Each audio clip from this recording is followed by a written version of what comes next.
तो ये हमारे देश में भी फॉलो होना चाहिए। जब दोषी करार दिया गया तो उसको सजा भी दी जाए उसी हिसाब से। फांसी की डिमांड करें? नहीं, मैं अपने मुंह से ये तो नहीं कहती मैं, लेकिन ये कहती हूँ कि जो मैक्सिमम है वो हो, वो मिलनी चाहिए। वो मिलनी चाहिए। एक आखिरी सवाल माया जी आपसे, पिछले 5 साल में बहुत सारी चीजें आपने देखी। हाँ जी। कांग्रेस की तरफ से भी दिग्विजय सिंह रहे जिन्होंने कहा कि फेक एनकाउंटर था, इसकी न्यायिक जांच होनी चाहिए। क्या लगता है तमाम पॉलिटिकल पार्टियों के लिए भी ये फैसला एक बहुत बड़ा जवाब?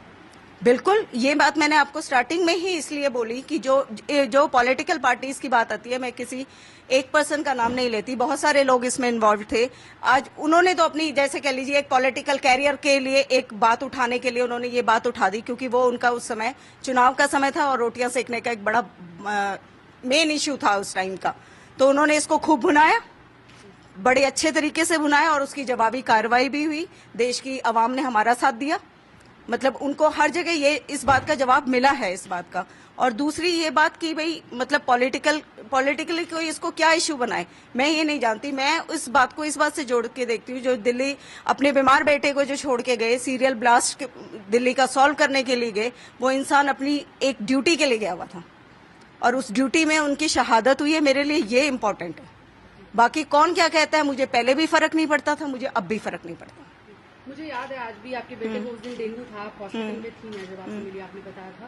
तो कहीं इस फैसले के बाद क्या लगता है, जख्म कुछ भर पाए या उसकी भरपाई? नहीं, देखिए अभी भी फैसला सुनाना बाकी है। मैं आपको एक बात क्लियर कर दूं, जब पूरी तरीके से कहते हैं मतलब फैसले पे मुहर लग जाती है तभी वो फैसला माना जाता है।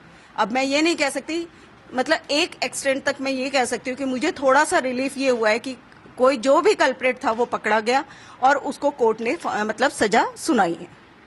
कुछ और जो आप कहना चाहेंगे?